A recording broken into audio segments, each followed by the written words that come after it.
Good morning বন্ধুরা, welcome back to my channel. সবাইকে স্বাগত সোনাই লাইফস্টাইলে। আশা করি যে এখান থেকে দেখছো সবাই সুস্থ আছো, ভালো আছো। তো সকালটা শুরু করলাম, দেখো এখন 11টার মতো বাজে আর সোনা ওই পাশে খেলা করছে। আর সকালবেলা রান্না বান্না করিনি, কালকে ছিল ওইগুলো খাওয়া হলো। এদিকে তো ফ্রিজের বক্সগুলো আর র্যাকগুলো ধুয়ে দিলাম। তো এই ফ্রিজটাও মুছে নিয়েছি। তো ফ্রিজে এখন অনেক দিন ধরে সেরকম কিছু সবজি নেই বলতে ফ্রিজটা লাগানোই যাচ্ছে না, শর্ট করছে। তো এদিকে দেখো লেবু আছে, এগুলো অনেক আগের লেবু, তো হলুদ হয়ে গেছে। আর কালো প্যাকেটটা তো লেবুই আছে, তো আর অন্য কিছু নেই। তো তারপর দেখো একদম বাসন ছিল কতগুলো, ওইগুলো ধুয়ে একদম স্নান দান করে চলে আসলাম। তো আমি স্নানে যাওয়ার আগে সোনাকে এদিকে স্নান করিয়ে ঘুম পাড়িয়ে গেলাম। তো বাইরে প্রচুর বৃষ্টি হচ্ছে, তো মশাও হচ্ছে। সোনা ঘুমিয়েছিল, কারেন্ট চলে গিয়েছিলো, সেজন্য মশাটা টাঙিয়ে দিয়েছি। দিয়ে এদিকে আমি ভাতটা খেয়ে তারপর বিড়ি নিয়ে বসলাম। অনেক দিন হয়ে গেল বাঁধা হয় না, তবে কালকে পরশু দিন অল্প অল্প বাঁধা হয়েছিল। এই দুপুর সময়টায় যখন ও ঘুমায় তখনই অল্প অল্প বাঁধি, কারণ রাতে এখন অনেকটা দেরি করে ওর পাপা আসে, তারপর রান্না করতে করতে প্রায় 11টা বেজে যায়। তো সেই জন্য রাতে বাঁধি না। দিনের বেলায় যে কটা বাঁধতে পারি 100-200 ওরকম, এর বেশি তো বাঁধতেই পারি না।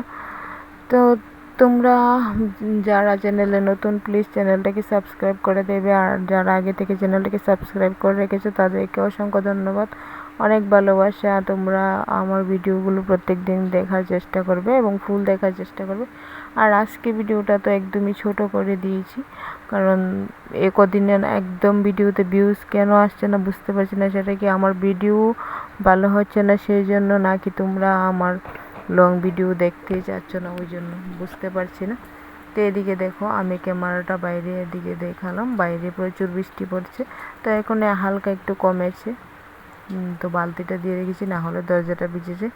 তারপর চলে আসলাম একদম রাতের বেলা। এদিকে দেখো রাতের বেলা বর ফোন করে বলল যে ডাল করতে আর সয়াবিন করতে। তো আমি ডালের সাথে আলুটা সেদ্ধ দিয়ে দিয়েছিলাম। তো সেই জন্য ডালটা আমি একদম হলুদ দিয়ে একদম ডাল ওটা একসাথে পেঁয়াজ দিয়ে ফোড়ন দিয়ে একসাথে করে নিয়েছি, ডালটা ভেজে তারপর করলাম। তো আলুটাও হলুদ হয়ে গেছে। তারপর বলছে নাকি মাংস নিয়ে আসবে। তো এখন কি আর করা হবে, সয়াবিনটা আর করলাম না। তো আলুগুলো মাংসটা করে তারপর উপরে দিয়ে দেব। আর এদিকে পেঁয়াজ রসুন ছুলে রেখেছিলাম, সাথে একটা চপ নিয়ে আসলো।